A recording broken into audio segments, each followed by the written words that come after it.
Are you tired of looking like who done it in the morning? Let me show you the 10 steps to a flawless foundation routine. The first step in flawless foundation is flawless skin. So I'm going to start by moisturizing, priming, and using an eye cream. This is going to help us get the absolute best out of all of our face products. So the first step is to use the Elise moisturizer. I'm applying this all over my face. Then I'm using the Bobbi Brown hydrating eye cream underneath my eyes. Then I'm using a primer. This one is from Youngblood Cosmetics and it's the Mineral Primer. Step 2 is color correction. This is for the women of color like myself that have discoloration issues, darkness around the mouth, and a little bit of darkness underneath the eye. So basically what you want to do is use an orange corrector, but the corrector, this is where it gets tricky, should contain just as much concentration of color as the area that you're trying to correct. For example, around my mouth, I'm going to use a dark orange color corrector. This one is from Face Atelier. It's their Pro Foundation, which is amazing. They have this product that's called Heat, and it's basically a straight up orange foundation. Now, because this area around my mouth is so dark, I have to use something that's equally just as pigmented so that I can cancel it out. If I were to use, for example, a lighter orange, like a salmon color, it would look ashy and it would not match. Rule of thumb when correcting, you only use it on the area you're correcting. Now for the under eye, because we tend to be a little lighter towards the center of the face, I'm actually going to use a shade that's a little bit more salmon. This is my Viseart concealer palette, and I'm going to be using this orange shade right here. And again, applying that only in the areas where it's just a teensy bit darker.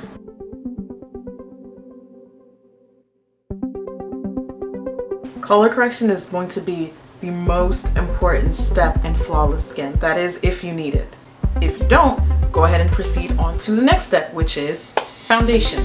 Now that we have any areas of discoloration or concern canceled out, we need to even out all of the complexion with the foundation. I'm going to be using another Face Atelier product. This is their Pro Ultra Foundation, and the shade that I'm using is 0 Plus. General rule of thumb with foundation, if you want it to look flawless, try not to start with a heavy application. Start light and build your way up. Looks a lot more natural. Once the foundation has been applied, it needs to be set and locked into place. This will also help minimize shine for those of you guys that have oily combination skin. I'm going to be working with the Youngblood High Def Mineral Powder. The shade that I use is Warmth, and it's awesome. Try not to overuse the product. You don't want to actually see it sitting on top of the foundation. You kind of want it to all melt in. The next step on our flawless foundation journey is to conceal. To me, this is the fun part of the journey. And if you did your correcting right, you probably won't need to use half as much concealer as you think. Generally, the areas that you would want to conceal are underneath the eyes. I'm using the MAC Pro Longwear Concealer because it's got full coverage and it stays put all day, girl. Use the corner of your nose and the outer corner of your eye as a guideline on where you should place the concealer. In my opinion, the best concealing application usually goes down with a sponge. Brushes are great too, but there's just something about the product really melting into the sponge, and it helps it move around a little bit better and just helps for better blendability. Much like you need to set the foundation, we have to make sure we set the concealer with the powder, because otherwise it will start to crease and it won't look pretty. I'm going to use my Laura Mercier translucent finishing powder and just pop a bit of that on top. I'm going to use just a regular latex sponge. Contouring is kind of an optional step if you already feel like your face is pretty defined, and this will vary from face shape to face shape. You don't really necessarily have to, but if you want to look just off the chain, a step up above from the everyday makeup routine, contouring is definitely going to do that for you.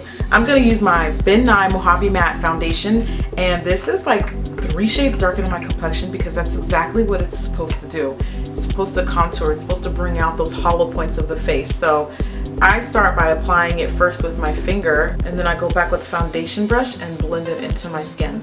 I'm also going to contour along the hairline, but I'm doing this very soft. Notice how I barely put any product on the brush. Once the contour looks like it's pretty well blended into your face and doesn't stand out too much, then it's time to move on to the next step. It's been said that the brows completely shape and frame the face, so make sure they're making quite a statement. Either a subtle statement or a bold statement or a natural statement. Make sure they're groomed, they're filled in, and they are shaped to your liking. I'm going to be filling them in using a pencil brow liner. This is Spiked from MAC. Powder products for the brows are also an option. I personally just feel like I get more precision application with a pencil, so it's completely up to you. For more foundation coverage, I'm actually going to use a powder on top to set the makeup again. I'm going to be using the Makeup Forever Pro Finish powder, and I love this stuff because it's got medium buildable coverage and it really covers without feeling super heavy. Who loves bronzer?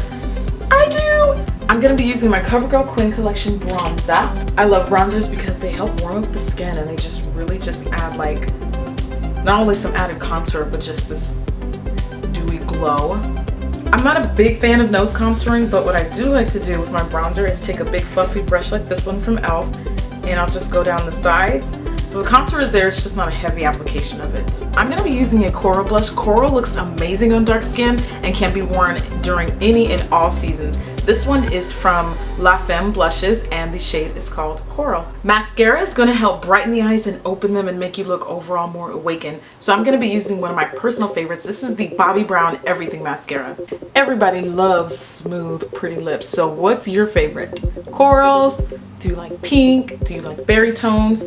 I'm going to be using Modesty lipstick. This is from MAC and it's like the perfect nude pink for women of color. And the last step in the secret to a flawless face, this is big. Pay attention, okay? Smile.